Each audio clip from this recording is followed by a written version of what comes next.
termine. Qu'est-ce que tu fais? Mais je termine de filmer. Écoute, c'est tellement beau. Merci à tous. Oui, quelque chose a changé ce matin. Merci voilà, à tous de nous retrouver. On profite accueillir. des derniers instants de calme sur ce magnifique plateau. T'es plus beau, t'es plus grand. Ça y est, on a déménagé. Ah non, ça reste pareil. On a déménagé, on trouve un tout nouvel outil de travail. On est très heureux de vous accueillir. On est passé d'un studio de télé à 3 pièces. Oui. C'est pas rien. On va vous faire visiter. Hein, on a 4 heures pour ça. 4 heures pour ça et toute l'aventure BFM TV qui se poursuit. Ravi en tous les cas de partager ces bons moments de bonne humeur et d'infos aujourd'hui avec Aurélie jusqu'à 2 heures. On va bien évidemment parler des dernières rumeurs à quelques heures dans cette maison. Si on est ensemble. Oui, exactement. On depuis est ce matin. Ça y est, tout le monde se réunit. C'est magnifique. Autant de raisons donc pour suivre ce match. Merci Guillaume, à plus tard pour les images sport de la veille. Tu veux prendre des cours de bricolage, Aurélie? Si ça te branche. Je dois dire oui, non? Mais je le sais. C'est maintenant possible en tous les cas, si tu as envie. Dans les grands magasins, les grandes enseignes qui mettent le paquet pour vous séduire. C'est votre week-end.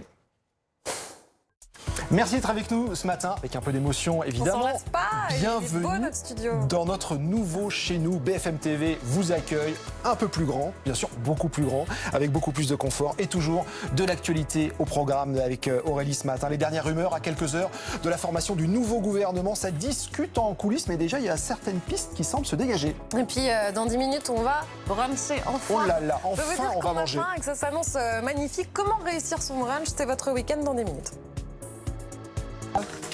C'est le brunch, c'est l'heure du brunch. Alors c'est à à mi-chemin entre le petit-déj et le déjeuner. Regardez, alors nous on n'ose pas toucher, à ce qu'il y a ce matin. Mais si, mais on accueille Delphine Plisson.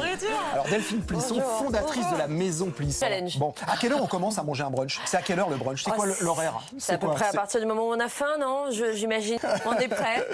On est prêt, voilà. Ça c'est quoi? Ça c'est une jolie charcuterie corse, en l'occurrence un lonzou qui a été fait, qui est bio et qui est un petit bout de charcuterie, quelques olives, un morceau de persil et de tignes, beau fromage. Il y a du. Une de mes madeleines de Proust. Alors des madeleines, il y en a aussi, mais là en l'occurrence, c'est délicieux, même sans. Et on va le goûter comme ça. Alors Delphine, on va profiter de ces très très bons instants. C'est la vieille brioche qu'on. C'est la brioche qu'on a achetée mercredi pour les enfants, et puis il en reste un peu. Et puis qu'on recycle. Alors voilà. C'était succulent. Merci à vous. Merci à vous. Bientôt 8h30, hein, c'est bien ça. Je perds ma boussole. Dans un instant, nos toutes dernières informations sur le remaniement. Il se prépare, il s'annonce large. Qui est à l'intérieur? Richard Ferrand appelle à un nouveau souffle et il souhaiterait un Jean-Michel de l'intérieur. Qu'est-ce que ça veut dire?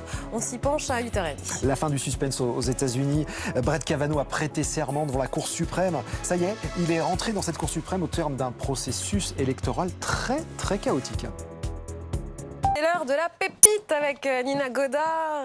Tu le trouves comment, le nouveau plateau? Il est magnifique. Il est magnifique. Il est magnifique. Splendide, beau nouveau canapé. Bah oui, il est tout doux. Faudrait mettre un petit coussin pour pas trop le salir. Parlons. Parce que ça va aller vite. Parlons du dernier coup d'éclat maintenant de Banksy, le street artiste contemporain le plus coté du monde.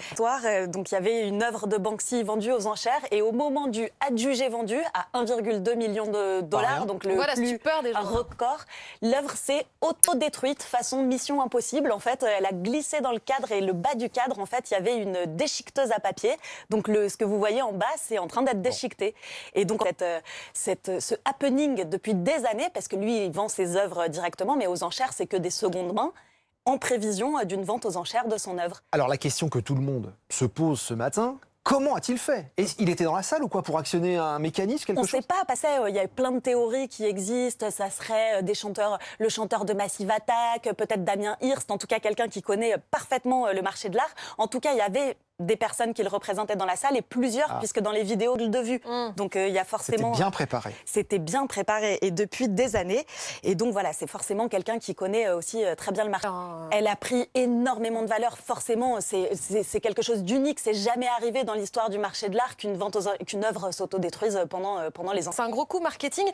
Les coups d'éclat, quand même, il s'y connaît, Banksy. Oui, c'est qu'il avait confié à un vendeur de rue des œuvres originales de lui, des toiles signées.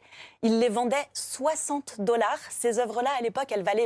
Personne ne s'arrêtait, donc il publie une vidéo, il est plein d'autodérision. Il publie une vidéo où il filme toute la journée ce type et personne ne s'arrête devant son stand. Il en a vendu 3 dans la journée pour 420 $. Banksy, il est 34e au classement Art Price. Ça pourrait être Andy Warhol, ça pourrait être un milliardaire, ça pourrait... Et en fait, ces œuvres imprimées, un livre, ça vaut cher un livre avec des œuvres imprimées, il les vend 25 €. Soit 4 € de plus qu'un Gallimard non imprimé qui sort. Nina, dans cette histoire passionnante.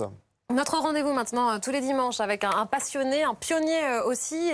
Aujourd'hui, rencontre avec Dorine Bourneton. C'est la première femme pilote